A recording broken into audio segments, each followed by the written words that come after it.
especially regarding the Gotham Knights game, Dustin. I haven't heard anything that you thought about it. When you saw the trailer, what did you think? I'm not gonna lie. I'm worried. And I think rightfully so. I'm of the mindset where if you're gonna make a game of a certain genre, go all out with that genre, right?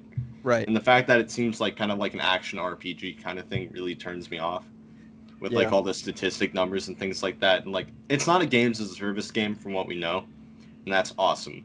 Oh no, But yeah, they confirmed that. I don't want it to be super repetitive. The combat doesn't look super smooth, which is fine. I think I said this in a previous podcast where if they want this game to actually succeed, they need to change it up, and they did.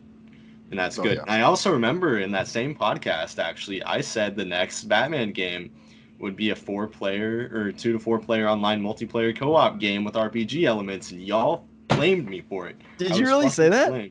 Yes, I said if they want this game to sell and do really well, they're gonna make it an online co-op game. And they did, yeah. It's 2-player. So you know, right. I'm gonna pat myself on the back for that. I didn't think Rocksteady would do it too, but I think Rocksteady's game is gonna be a little different.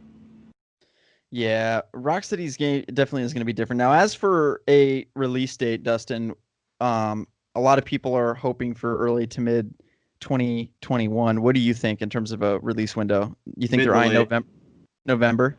Yeah, mid to late. If it was releasing early 2021, we'd have gotten a release date. The truth is, with COVID, they have no idea.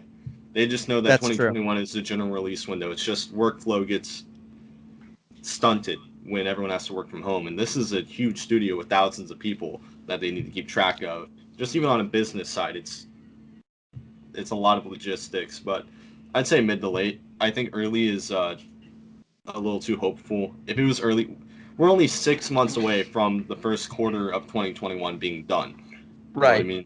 Right. So I don't think they're releasing within 6 months, but I'm hoping for mid to late. Yeah. If it doesn't get delayed. And I think Rocksteady's game actually will come out early 2022. Oh, you think so? Really? Yeah. Okay. Did they say spring? I thought they said I swear they said did they say spring or fall 2021 or did they just say 2021? I think it was just 2021. Yeah. Okay. Yeah, they probably did that with or Rocksteady. I swear Rocksteady said early, but I guess I was wrong. I don't know. Oh, you're talking about Suicide Squad?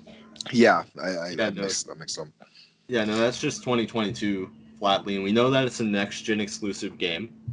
Yeah. Which is also good. It's also really bad in the sense that Rocksteady only released one game this generation.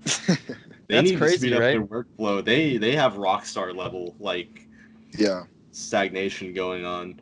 And I mean, I can almost guarantee that comes from a canceled project or two. There's no way they've been working on Suicide Squad for 5 years.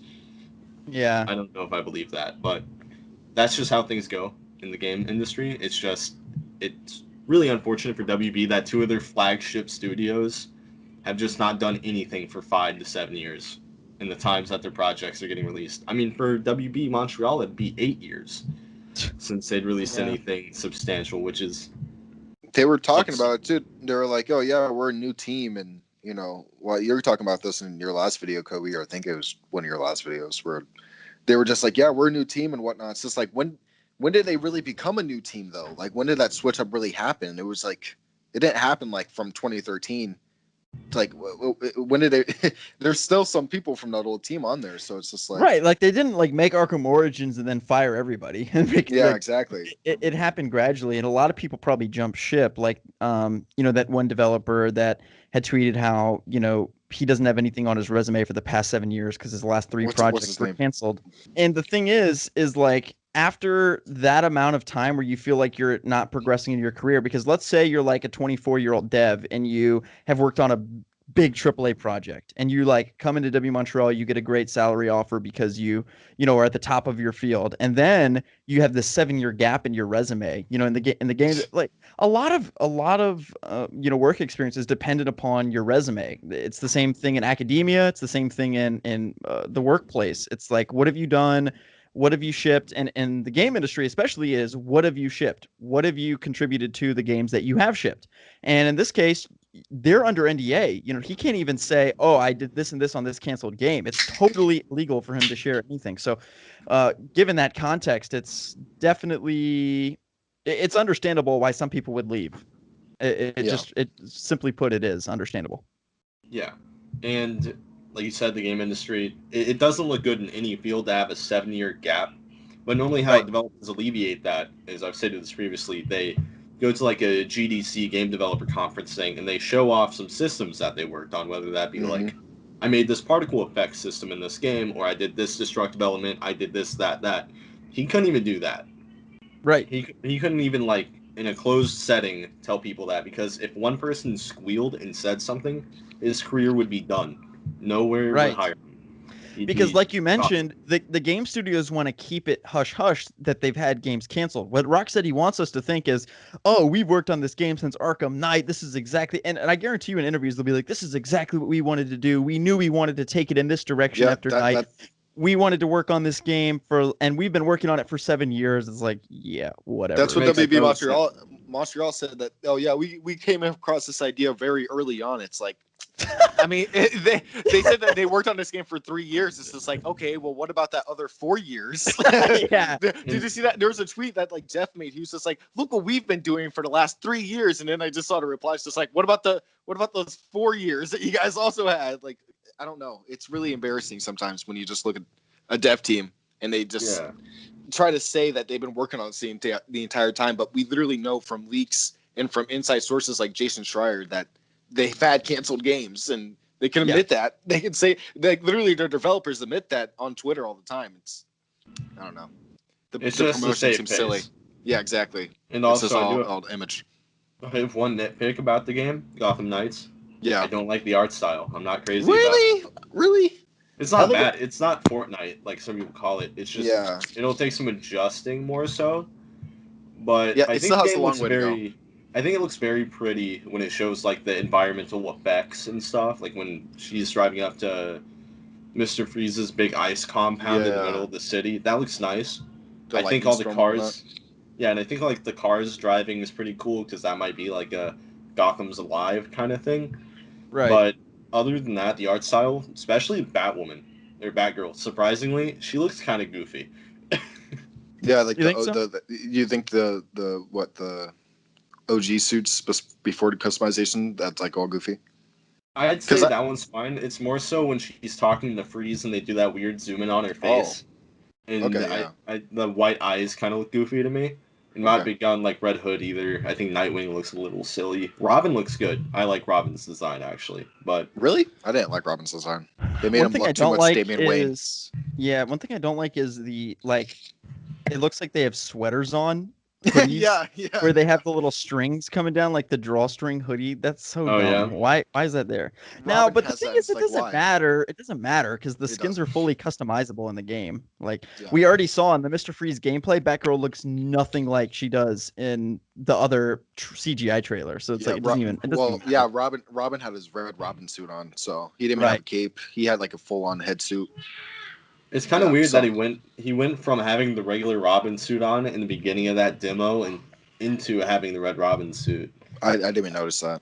I thought that was kind of weird. In the beginning, I can swear he has like the OG sweater vest on. My question is, how is Nightwing and like Red Hood gonna like? Are they gonna be able to glide? Like, how are they gonna get around to see like Batgirl and Robin? You know, because those guys have capes. I mean, we know Rocksteady has proven themselves able to like make traversal mechanics that are pretty satisfying, like with the Batmobile and with Catwoman. Even she's really fun to control. For them, they might just have a grappling hook and just jump off buildings. That's about it. They might have a Catwoman type thing. I have no idea. I've never seen WB Montreal actually make a game, so exactly, we have no idea what they're by doing. themselves. Yeah. So now, can you? Go ahead. No, Marcel. You go ahead. I'm done. I was going to say, can you delve into the differences between an RPG and a games as a service? Like, what is the distinction there? I don't really understand. I think games as a service is more so like Avengers is going to get continuously updated throughout the years and add in new content, gear, pieces, outfits, things like that. And they're going to charge you premium prices for all of this. So, like, the news came out that Avengers is going to have that $10 battle pass per post-launch character, which is very bad news to come out ahead of your game's launch. But things like that is what makes the game games as a service. Now, with Gotham Knights, it won't be. It sounds like it'll be like an Assassin's Creed game. And that makes sense considering, I forget the director's name, but he is actually ex-Ubisoft. Redding.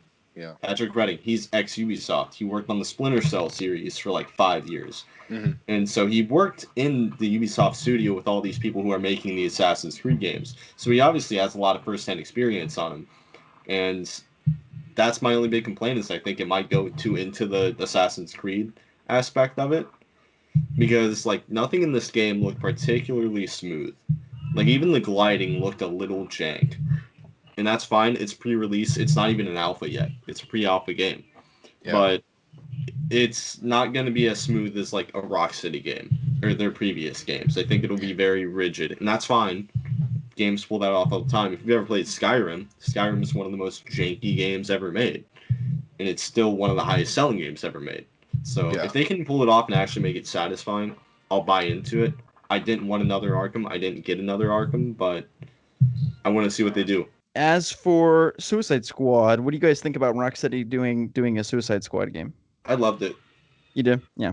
Yeah. No, well, that trailer that's gonna be more like I think that's gonna be more like Avengers than anything else, though. You know. I don't think so. From what they've said so far, like I think the gameplay is gonna be great. Because it's Rocksteady, personally, you know, I think that they're gonna pull it off like, you know, like a really good 4-player co-op, and they're gonna actually balance out the gameplay on like what, you know, Square Enix is doing with Avengers, where they're just throwing shit at you, and they have Square Enix to learn from as well. So I also I think it'll be great. But you did? I did. I played the beta when it came to Xbox. Oh, that was like the second weekend, right? I forgot we did. Yeah, we did. I didn't even play the last weekend. I was so focused on DC fandom. I didn't even play any Avengers the last weekend. I just forgot about it. It's so bad. Really I'm excited to play it when it comes out. It comes out in what, like a week? Yeah, maybe. September 4th. I'm buying Tony Hawk instead. Like 5 days. 5 days? I'm buying Tony Hawk instead. I think so, yeah. Jesus. That's how Rocksteady has said it's 4-player co-op or 1-player. They really emphasize that it'll be solo, so you can play it all the way throughout by yourself. And I think they're going to use dual play a lot. Yeah, probably. And like I like the way that they set it up where each character has their own unique traversal method. Mm-hmm. So like Harley Quinn will be able to swing with her hook or whatever. Deadshot has the jetpack. King Shark can just jump. And Captain Boomerang has that zippy around boomerang, which looks like it'll be so fun to use. Yeah, I can only imagine how that's going to feel. And all of it is and this is the best part, is that's all in the Arkhamverse, so we know that they're going to try to use it as like Arkham gameplay too. So all of those characters are going to play like, you know, with gunplay, of course. Yeah, it's a shooter. It's a shooter mixed with like, I mean, they're still going to try to use that. Yeah, they said they're going to have a bit of the free flow in there, I think. Yeah, exactly. I think it's going to be like a lot like Red Hood, where like you're shooting and then punching, shooting, punching, and like, but like it's going to be a little bit more smooth where you're aiming down. Deadshot will be a lot different, though, I will say. I think Deadshot will be unique. Yeah. I think he's like, especially with the jetpack and having a gun, that looks so fun to play as him. Does he have multiple ricochet ability? I think so. Yeah, he has that big sniper and he has his wrist mounted. Yeah. And you know what? Really, I think that's what they said for. That's what they said is melee combat, is his wrist like gauntlet things. That's probably what they're gonna use like for him to like shoot up close and whatnot. So that's gonna be, instead of like aiming down sight like with the sniper. That'd be nice. I gotta say, one thing that has bugged me about the Arkham community is they still take the lore very seriously. I don't understand why. Well, okay, this is a little bit different. I mean, he was white for like 7 different appearances in the Arkhamverse. Yeah, but he was lame. I know, but like they could have made him white and cool. I mean, they didn't. They could have made make Captain Boomerang black. I don't know. They could have made him white and cool. I mean, isn't King Shark? King Shark is what? Islander? I don't fucking know. He's a shark. He's a shark. What do you mean? Oh no, he's not a shark in the lore. He's a shark man who was born in Hawaii. So like in the movie, we know he's gonna get played by Taika Waititi. I can guarantee that. But in the game, he's voiced by a wrestler, Samoa Joe. The guy. No, he's not voiced by Samoa Joe. He's voiced by the guy that voiced Samoa Joe in like the All-Star game. Like that silly WWE All-Star game. Gotcha. Yeah, so I read that it was Samoa Joe. But yeah, I mean, it's still what you said, like an islander. So, but they're making him like a Hawaiian type thing. Like indigenous really Hawaiian. Are. Yeah. And like, that's cool. I'm okay with that. Captain Boomerang looks like he's straight out of the comics, and that's sweet. Yeah. Harley Quinn looks like Arkham Harley. They really couldn't do much there. No. In Deadshot, I really enjoy his design. I think I think it's great. Seen. Yeah, he's great. I like that. I like that he's black. I did too. It's just one of those things where, man, they really could have avoided all this dumb Twitter backlash if they just made it a different Deadshot. I know they could have made it like his like son or like his brother or some shit. I don't know, like his like long lost brother.